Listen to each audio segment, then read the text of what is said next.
Hello and welcome to Impact Code Africa. On episode 1 of our topic around saving and investment, we want to treat the topic why saving feels impossible. Right? The reality of the matter is that, in the current economic situation where we find ourselves in Ghana, you're faced with high cost of living, high food prices, high transport prices, increase in fuel prices, and all the like. And that makes it so difficult for you to save. The reality is that, number one, the cost of living versus income doesn't match, right? So you have a situation where your cost of living is going up, but incomes are not going up in the same proportion, right? Even when they go up nominally, the real income, which is, taking out the effect of inflation, it is not going up as much as your cost of living is going up, right? The gap keeps widening.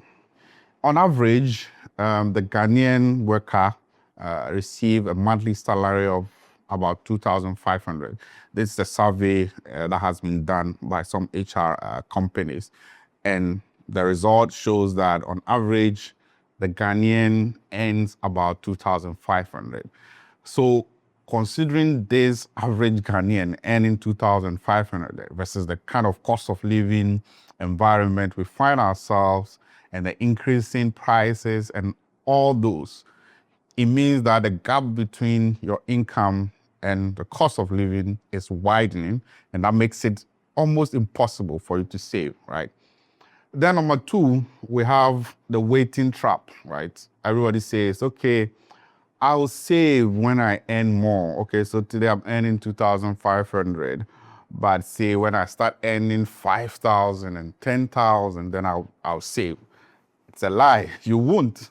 If you're not able to save from your 2,500 income, the likelihood that you will save at 10,000, it's very low. If you don't save at 2,500, you won't save at 10,000, right? Then number three, the quest to survive versus planning to save.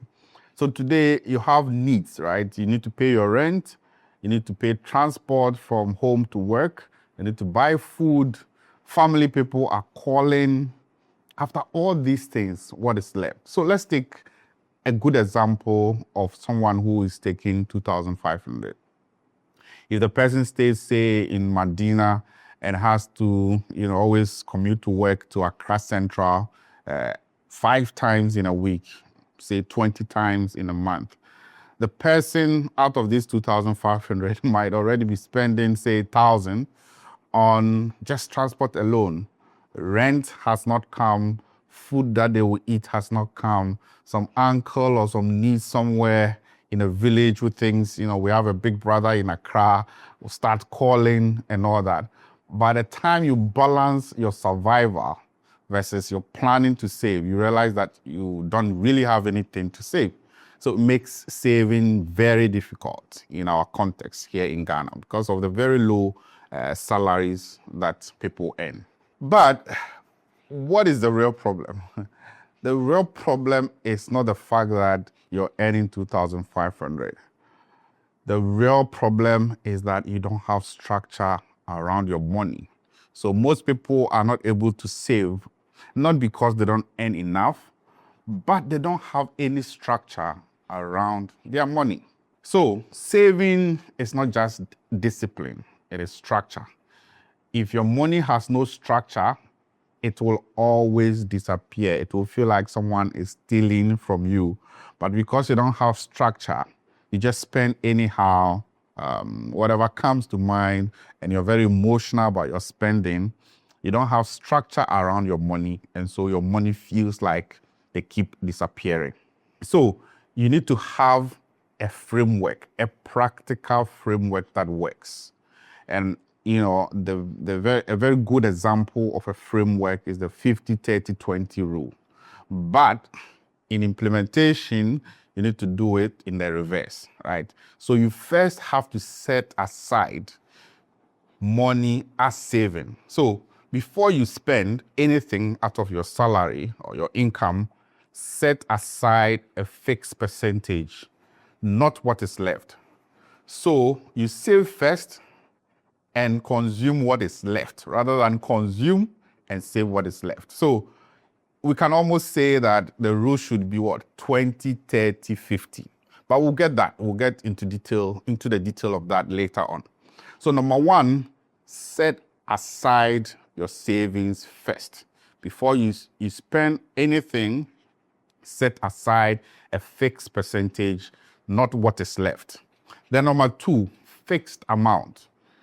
Not what feels comfortable. I mean, don't set aside what you feel is comfortable to set aside. Set aside a fixed, consistent amount every time you earn.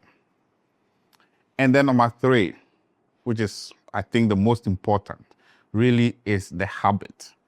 The habit wins you the savings or investment at the end of the day. Even if it's small, the habit of saving is the real victory. So continue, set aside an amount first, fixed amount, save, but continue to save every time you earn, every time you get your income, and create that habit, because it is the habit that will get you to win.